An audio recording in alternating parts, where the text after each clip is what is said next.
ವೃಕ್ಷಸ್ಯ ಮೂಲಸೇಕೇನ ಶಾಖಾಹ ಪುಷ್ಯಂತಿ ವೈಯಥಾ. ಅಂದ್ರೆ ಮರದ ಬೇರಿಗೆ ನೀರೆರೆದ್ರೆ ಮೇಲಿರುವಂತ ರೆಂಬೆ ಕೊಂಬೆಗಳು ಟಿಸಲುಗಳೆಲ್ಲವೂ ತನ್ನ ಅಸ್ತಿತ್ವವನ್ನು ಉಳಿಸ್ಕೊಳ್ತವೆ ಅಂತಕ್ಕಂಥದ್ದು ಈ ಶ್ಲೋಕದ ಮೂಲ ಅರ್ಥ. ನಾನು ಯಾಕೆ ಇದನ್ನ ಇಲ್ಲಿ ಉಲ್ಲೇಖ ಮಾಡಿ ಈ ಮರದ ಚಿತ್ರದ ಮುಂದೆ ಆ ಶ್ಲೋಕವನ್ನು ಹೇಳ್ತಾ ಇದ್ದೀನಿ ಅಂದ್ರೆ, ನೋಡಿ, ಮೂಲ ತಾಯಿ ಬೇರಿನಿಂದ ಟಿಸಲೊಡೆದಂತ ಅನೇಕ ಟಿಸಲುಗಳು ನಮಗೆ ಕಾಣ್ತಾ ಇದ್ದಾವೆ. ಆ ಟಿಸಲುಗಳು ಒಂದು ವಾದವನ್ನು ಮಾಡಿದವೆ, ನಾನೇ ಬೇರೆ, ನನ್ನ ಅಸ್ತಿತ್ವವೇ ಬೇರೆ, ನಂದು ಸ್ವಂತಿಕೆಯಲ್ಲಿರುವಂತಹದ್ದು ಅಂತ ಒಂದು ವಾದವನ್ನು ಮಂಡಿಸಿದವೆ.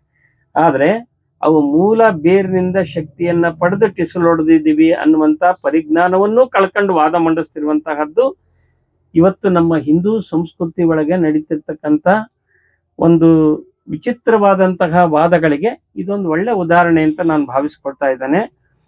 ಪ್ರಾಯಶಃ ಒಂದು ಅರ್ಥ ಮಾಡ್ಕೊಳ್ಬೇಕು, ಮೂಲ ಬೇರನ್ನು ಬಿಟ್ಟು ಯಾರು ಇರ್ಲಿಕ್ಕೆ ಸಾಧ್ಯನೇ ಇಲ್ಲ. ಇವು ಟಿಸಲುಗಳು. ಅಂದ್ರೆ ಇವತ್ತು ಭಾರತೀಯದಲ್ಲಿ ಹುಟ್ಟಿರುವಂತ ಪ್ರತಿಯೊಬ್ಬ ವ್ಯಕ್ತಿಯೂ ಹಿಂದೂನೇ. ಅವನು ಹಿಂದುತ್ವದ ಶಕ್ತಿಯ ಆಧಾರದ ಮೇಲೆ ಆ ಸಂಸ್ಕೃತಿಯ ಸುಖವನ್ನುಂಡೇ ಬೆಳೆದಂಥವನು, ಬದುಕಿದಂಥವನು. ಬೆಳೆದು ಬದುಕ್ತಿರುವಾಗ ಹಣವನ್ನು ಕಂಡು, ಅಧಿಕಾರವನ್ನ ಕಂಡು, ಇವತ್ತು ತಮ್ಮ ಬಾಯಿಗೆ ಬಂದಂತೆ ಎಲ್ಲವೆಲ್ಲದ ನಾಲ್ಗೆ ಇದೆ ಅಂತಂದೇಳಿ ಬೇಕಾಬಿಟ್ಟಿ ಮಾತಾಡುವಂಥವ್ರಿಗೆ ಈ ವೃಕ್ಷ ಕೊಡುವಂತ ಸಂದೇಶ ನಿಜಕ್ಕೂ ನಾವು ಅರ್ಥ ಮಾಡ್ಕೊಳ್ಬೇಕಾಗಿದೆ.